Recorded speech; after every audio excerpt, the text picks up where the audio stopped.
Hello, Paul.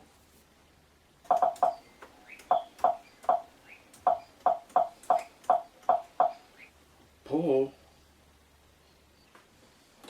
Oh. Hi, Paul. Thanks for agreeing to do this. You're very welcome, Paul. It's a great pleasure to be here. Or there, as the case may be.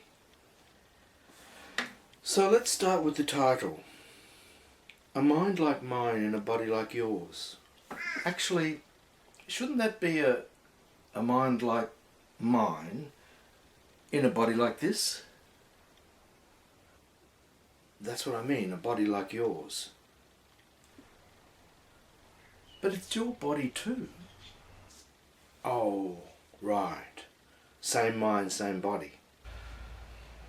Both incredible. I mean, people go a little bit weak at the knees, don't they? Just contemplating it. It's understandable. They're only human. Our ego is minuscule, but our brain's enormous. Okay. So, let's put that to the test and start with the big one. Why are we here? What's it all about? Well, gee, you don't muck around. Straight to the heart of the matter. Okay, well, I have thought about this for a while actually. And my best guess is that, and it can only ever be a guess, right? I mean, nobody knows for sure, for certain, but my hunch is that we exist so that the universe can be aware of itself. Wow.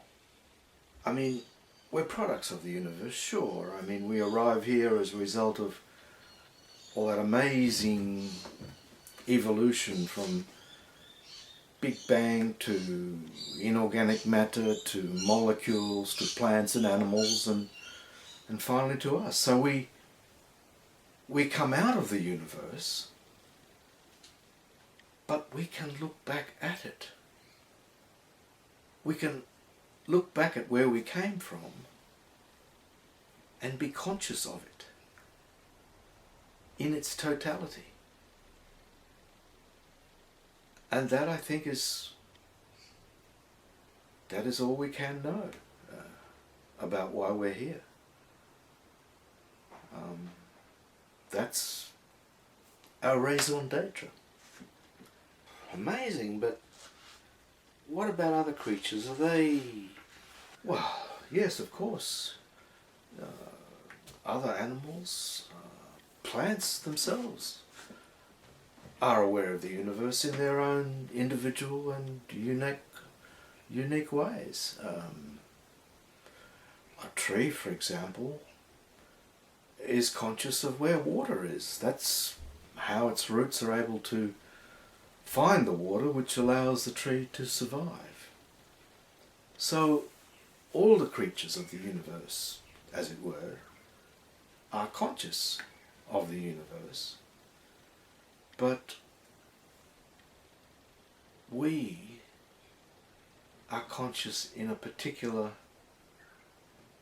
human way.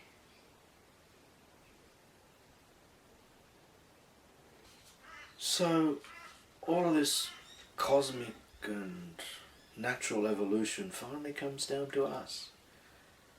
Here, now, in this space, in this place, at this time, looking up and around and about at where we came from. That's why we're here? That's all we have to do? Exactly. Amazing. Amazing.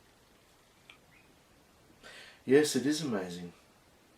And you thought of this all by yourself? Yes, well, with a little help from you, of course. My muse, my better half. Thank you. You're most welcome, Paul. Anytime. So, let's move on to another big one. I think, therefore I am. Rene Descartes. Any thoughts? Well, as my wonderful yoga teacher puts it, I am not the mind which thinks. I am that which observes the mind thinking. Because we are not our thoughts?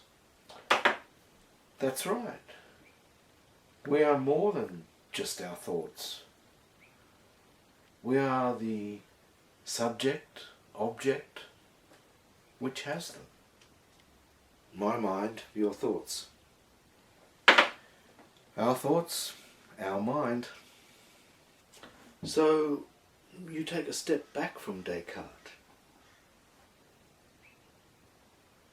Yes. You're saying, before the thinking happens, prior to the thought, there is this quintessential you. Your mind is part of who you are, for sure. But your thoughts are something separate, something other than the mind, a byproduct of the mind, as it were, separate from your mind and mine, except we're the same. In this case, yes. Us, here, now. Yes, yes. But how can we be sure that it is us here now? How can we even be sure where we think we are? In space and time? Yes. Well, you're there and I'm here. It's quite obvious. But how can that be if we're the same person? I rest my case. Okay, so finally, is your last thought, the last flash of consciousness before you die, is it eternal? Yes. The last thought you have before you die will go on forever. Because it's the last thought you have. It will always be there.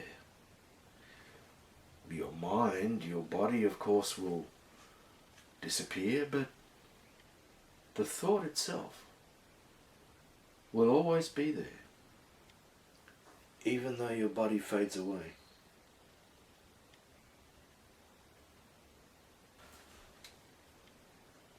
Yes, the last thought you have before you die may well go on forever.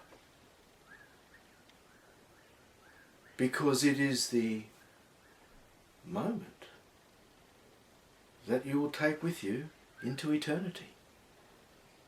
Wow.